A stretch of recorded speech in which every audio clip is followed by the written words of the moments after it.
This, my friends, is the episode where I tell you what a terrible person I am and reveal a shit ton more of my flaws for you. Just kidding. Sort of. What I'm actually going to tell you is a story about how I recently discovered that when people come to me with a problem, there's a decent chance I've already pulled out my whiteboard to build a flow chart, identified 3 root causes, and opened PowerPoint before they've even finished their 3rd sentence. And some uncomfortable truths about what it's like when you're a fixer. Because as it turns out, what most people need isn't for someone to solve their problem for them. It's just for someone to quietly listen and support them through it. And we're going to talk about how and why, in spite of our very best intentions, just listening and supporting can be one of the hardest things we need to learn to be a good friend, parent, spouse, co-worker, or support person in general. So today we're going to dig into Johanna's dirty little secret as all of those things and what it really means to help while trying not to fix. So let's dig into that.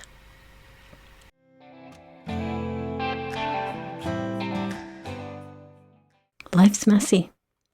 Growth is uncomfortable, and healing rarely follows the plan.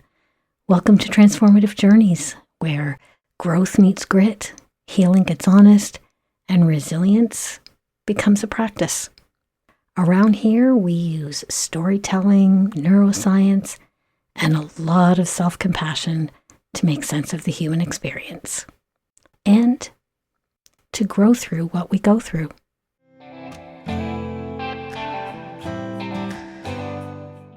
Welcome back to Transformative Journeys.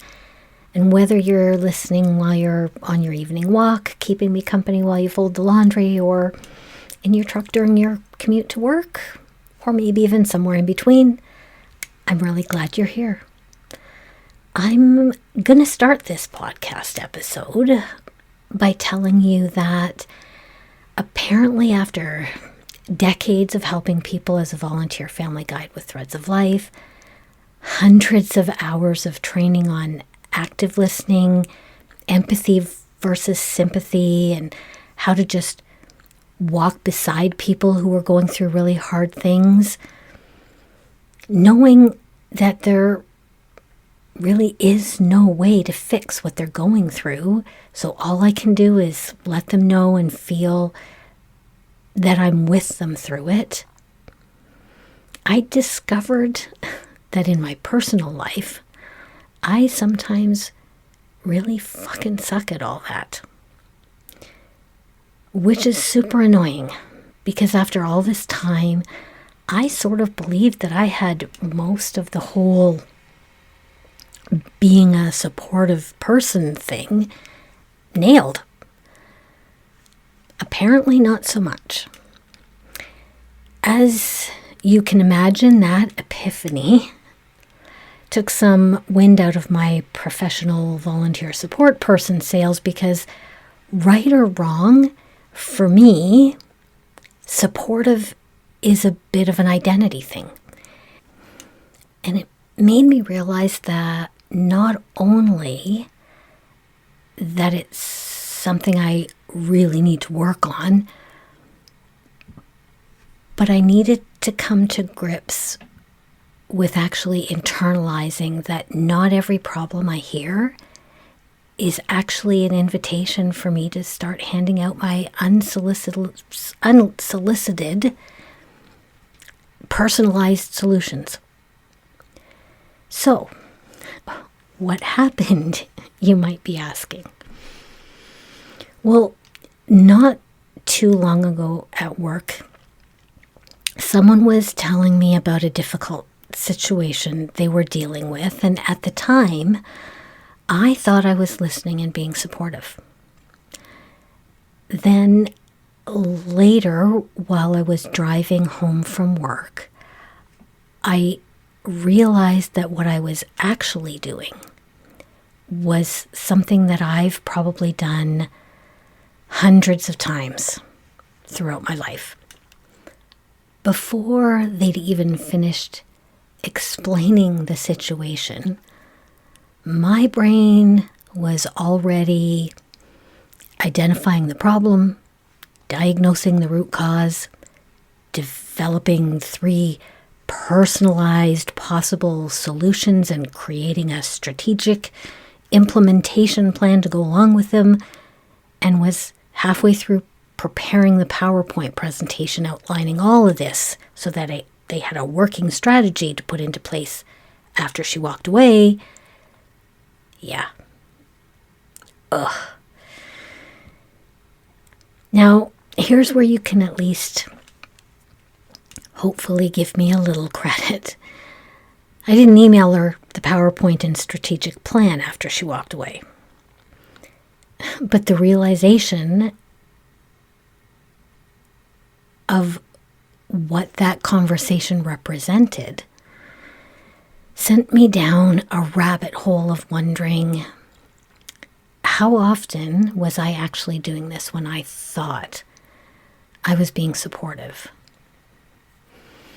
Was I really helping people? Or am I sometimes trying to fix things that just aren't mine to fix? So one of the things I've learned about myself is that I actually have a pretty strong action bias. I like progress. I like to figure out how to move things forward. I like solutions that create a path forward. And I hate staying stuck myself. And in reality, like, that's actually served me well many times. It's helped me navigate grief. It has helped me navigate challenges. It's helped me learn to do things in volunteer roles that I'd never done before, like public speaking and facilitating workshops. It helped me build a podcast. But every strength, I think, has not necessarily a downside, but maybe the potential for a shadow side. And one of the shadow sides of action bias I've discovered is that sometimes I don't spend enough time digging into understanding someone's feelings about a problem before I start to move into solution mode. So when the problem isn't even yours to begin with, it's even more important to sit down, shut up, and take the time to listen and understand the person as opposed to the problem. Because not every conversation is a request for advice. Not every problem has a solution. And even if it does, they don't need my fucking PowerPoint. They need to feel connection. So let's jump into my time machine again, because I love time machines almost as much as I love finding cracks in the foundation of who I am and excavating the whole damn site like an overzealous archaeologist, and then figuring out how I'm going to learn to develop someone on that foundation who I hope will eventually be Johanna 2.0. So my coworker and friend had come to me one afternoon, actually a couple of months ago by the time this episode drops, to talk about a situation with another coworker that was impacting her on many levels. Emotionally, she was very hurt by this person's behavior. Psychologically, her self-esteem was taking a serious hit. And mentally, being talked down to and nitpicked during almost every unsupervised interaction is stressful and shitty, period. See, I actually was listening, sort of. But you know what? I work with this other person involved too. And although I wasn't dealing with the relentless negativity that my friend was, the truth is that I also have a thicker skin and much more of a fuck you philosophy about stuff like that. So I was very familiar with the problem. But my friend wasn't just coming to me with the problem. She was coming to me with her feelings about the situation. It's something I've also learned is that there's a vast difference between sympathy, aw, you poor thing, which I was settled nicely into because the truth is that I'm at a time in my life where I don't usually care much whether someone who's being bitchy likes me or not. And empathy. Oh, I understand why that must hurt. Which I had apparently left at home that day. Because I wasn't hearing her feelings. I was hearing her problem. And I really love the way Brené Brown talks about it. Anybody who's been here a while knows my little, crush with Brené Brown and the way she thinks. She said something like this. Sympathy is like finding someone you know in a hole, stepping up to the side of the hole and peering over to say condescendingly, "Oh, you're in a hole. You poor thing, it must suck to be you." Empathy, on the other hand, is walking up to the side of the hole and peering over, then sitting down beside the hole and saying, "Oh, it really sucks you fell in that hole. I'm sorry you're stuck down there and I don't really know how to get you out, but let me sit here beside you in that hole to keep you company so you don't feel so alone." And don't confuse that with something called enmeshment, which is actually climbing down into the hole with the person, actually feeling what they're feeling and trying to push them out of the hole, because then you're both stuck in the hole and nobody's really supporting anyone. So anyways, as usual, I digress. And here's where I confess that the realization didn't happen during the conversation. It came crashing down on me on the drive home. She didn't come to me for solutions. We work in the same place. We know how the complaints department works there, and we are both fully aware that tattling on a coworker is taboo. What I realized later was that she just wanted an ear, someone to listen to her, someone who understood the big picture of how it was impacting her, and who wouldn't judge her for how she was feeling or how she was or wasn't dealing with it, and someone who understood her unsolvable problem. And what I also realized is that I'd been listening for problems, thinking about how I would deal with it, and creating her customized PowerPoint in my head. It also made me wonder how many times I've done this to other people. Not at all because I don't truly care about them and their problems and their feelings.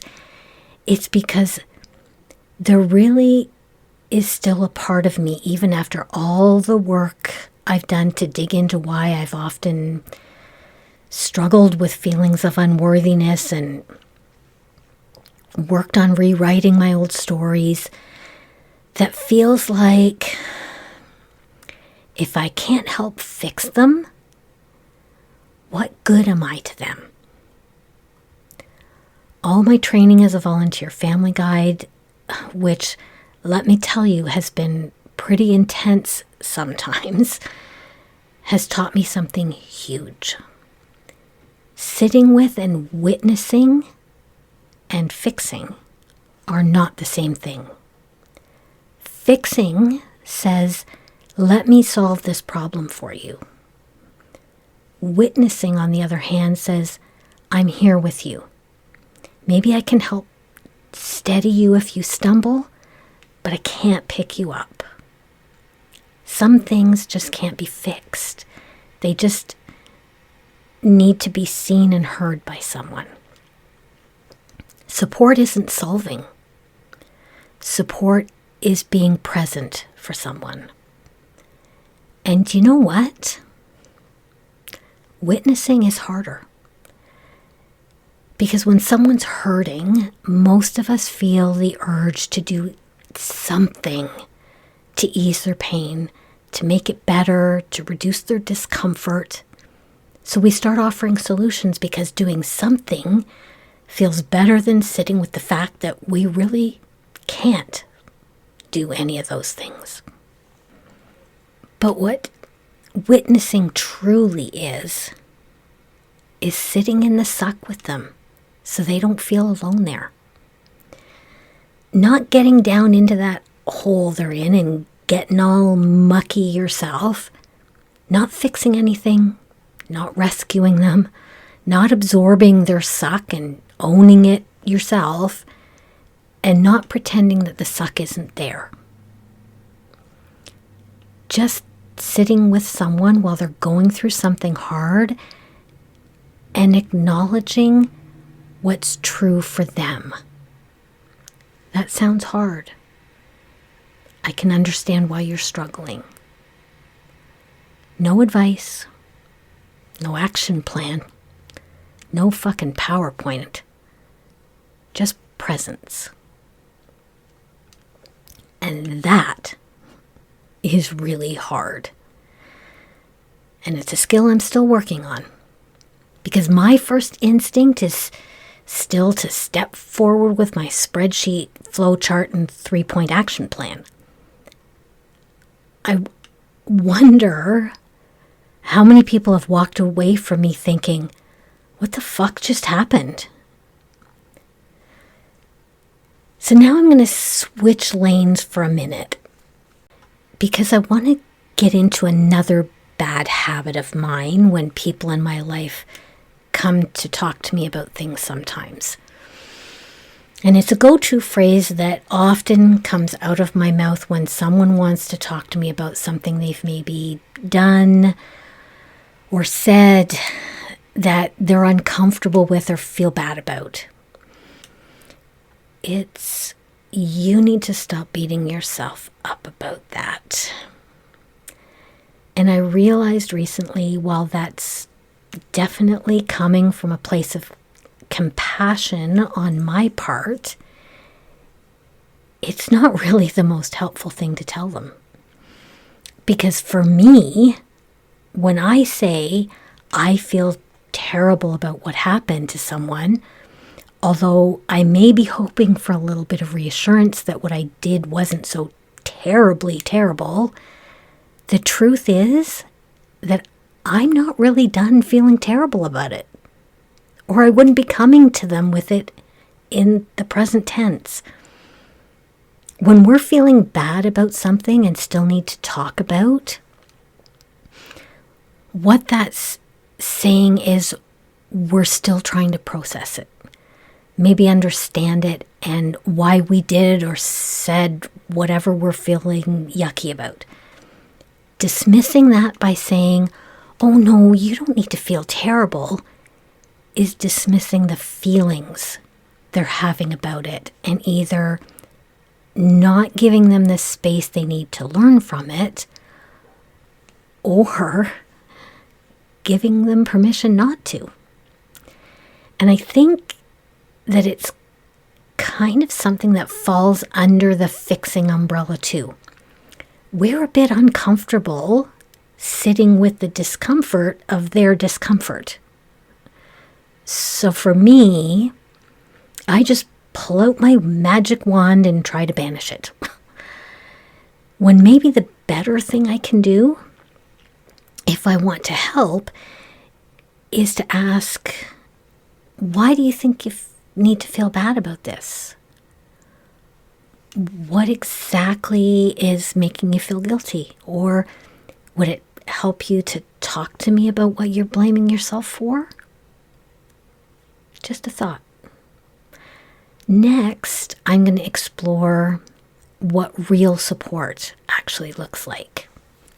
Not because I'm an expert. If you haven't figured that out yet, you're, I don't know, maybe writing out your grocery list, cooking dinner, or trying to remember if you sent your grandmother a birthday card with me just droning on in the background. But we're going to get into that next. Time for a quick pause, literally. Please don't press the forward 15 seconds button. This part actually means a lot to me. If any of this episode made you wince, either because you recognized yourself or because someone else's face immediately popped into your head, go ahead and forward it, preferably with love. It actually helps my show a lot when you forward stuff.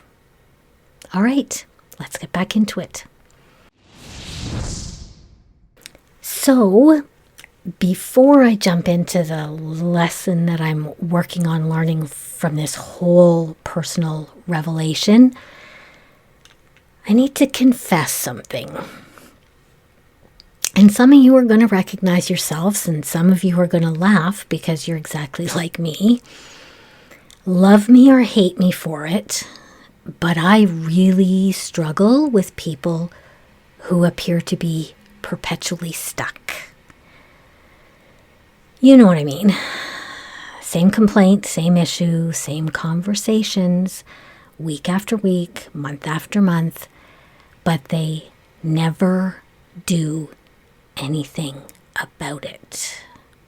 Every suggestion, let's be honest, whether they asked for it or not, rejected. Every possibility or idea or thought put out there, dismissed. Action bias me is sitting here thinking, so what then exactly are we doing here? One of the challenges for me, outside of pure frustration, has been recognizing that there's a difference between support and ownership. I can listen sometimes for the umpteenth time.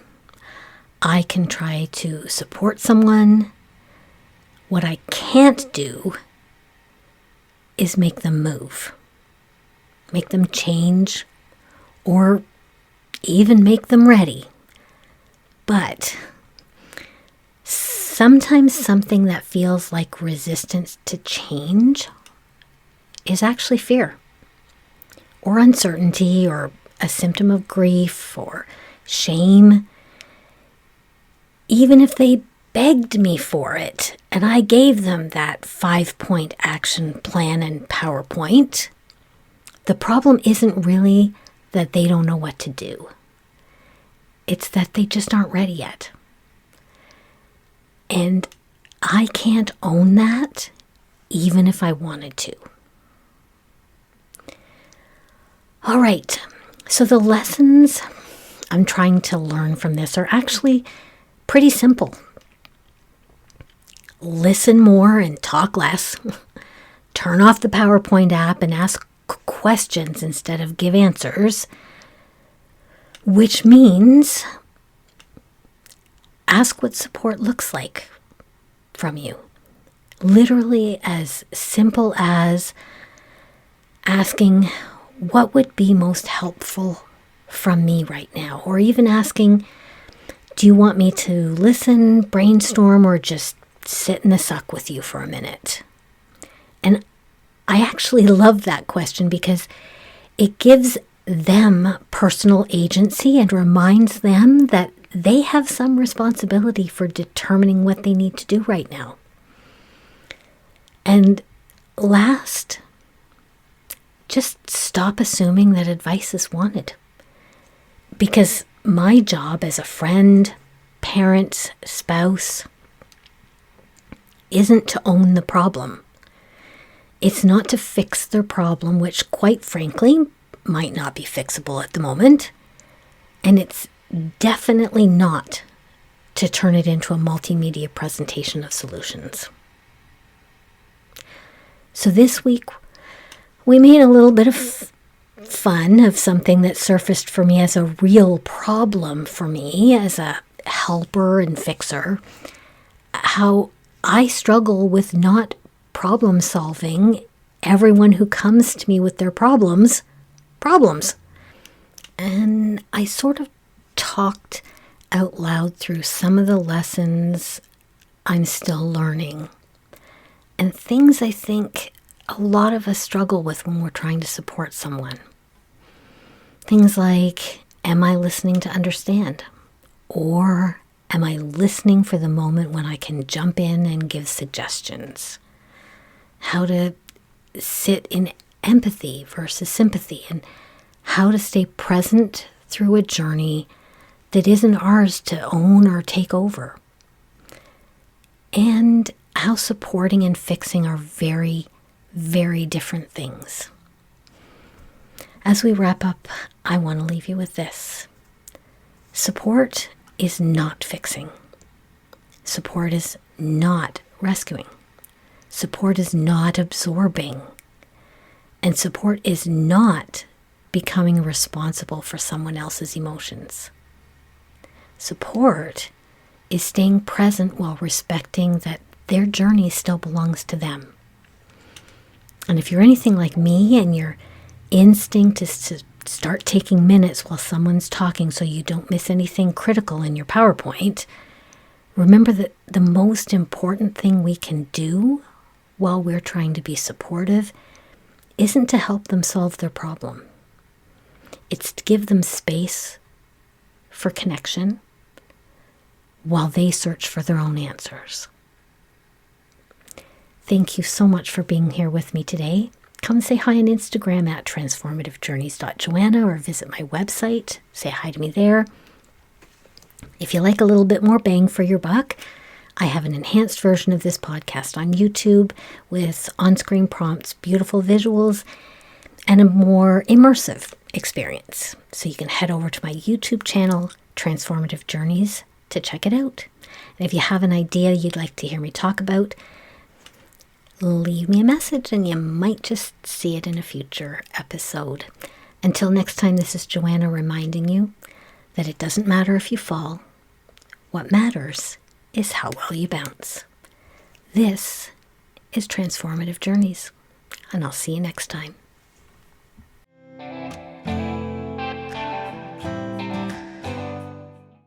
Hey, just a disclaimer. This podcast is for entertainment and informational purposes only and should not replace the advice of a medical or mental health expert. I'm not a licensed counselor or therapist, just a human with a mic and a story of growth and resilience. No degree, no fancy letters after my name. I'm a full-time student at the School of Hard Knocks, University of Life, where I figure I'll graduate when I take my last breath. In other words, I'm just Johanna, a fellow human being on my journey through this thing called life, and your guide on this transformative journey.